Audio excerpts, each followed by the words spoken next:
Zee 24 तास वृत्तवाहिनीच्या वतीनं Zee 24 तास नाशिक सन्मान 2026 या विशेष कार्यक्रमाचं आज नाशिकमध्ये आयोजन करण्यात आलंय आणि या कार्यक्रमामध्ये नाशिक जिल्ह्यातील पायाभूत सुविधा, विकास उपक्रम, उद्योग, आर्थिक गुंतवणूक, रोजगार निर्मिती अशा विविध विषयांवर चर्चा केली जाणार आहे। तसंच कुंभमेळ्याच्या निमित्तानं विशेष चर्चासत्राचं सुद्धा आयोजन केलेलं आहे। यावेळी निवडक मान्यवरांचा आणि गुणीजनांचा झी 24 तास नाशिक सन्मान पुरस्कार देऊन गौरव केला जाणार आहे। या कार्यक्रमाला मंत्री गिरीश महाजन, छगन भुजबळ, दादा भुसे आणि इतर मान्यवर सुद्धा उपस्थित राहणार आहेत।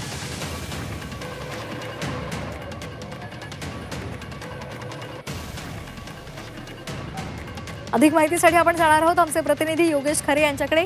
योगेश, आज नाशिकमध्ये नाशिक सन्मान 2026 या पुरस्कार सोहळ्याचं आयोजन करण्यात आलेलं आहे। विविध विषयांवरची चर्चासत्र सुद्धा संपन्न होणार आहेत।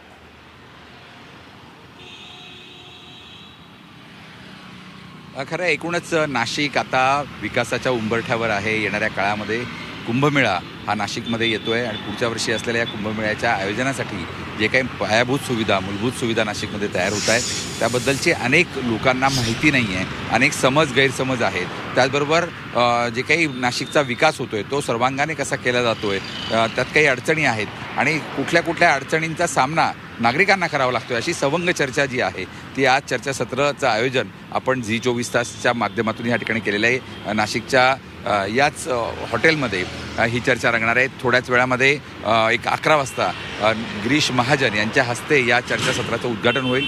त्यांची मुलाखत यामध्ये विशेषतेने घेण्यात येईल। नेमकं काय करण्यात येणार आहे सरकारतर्फे हे नाशिककरांना सांगण्यासाठी।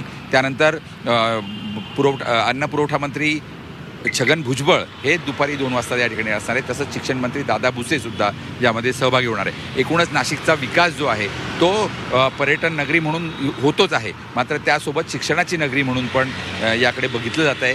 मोठे विद्यापीठ येऊ पाहता येते आणि या दृष्टिकोनातून ही चर्चासत्र आज पूर्ण दिवसभर या परिसरामध्ये रंगणार आहे। यासाठी अनेक मान्यवर नाशिकमध्ये या चर्चासत्राला उपस्थिती लावणार आहे आणि इतकंच नाही तर ज्या मान्यवरांनी नाशिकच्या विकासामध्ये सहभाग घेतलेला आहे अशा सर्व मान्यवरांचा सन्मान सुद्धा या ठिकाणी केला जाणार आहे। अनेक जण नाशिकच्या ग्रामीण भागातले आहेत, येवला वगैरे परिसरातली, धुळे जिल्ह्यातली, यांनी सुद्धा नाशिकच्या विकासामध्ये मोठा हातभार लावला आहे, त्यांचा सुद्धा सन्मान या ठिकाणी केला जाणार आहे।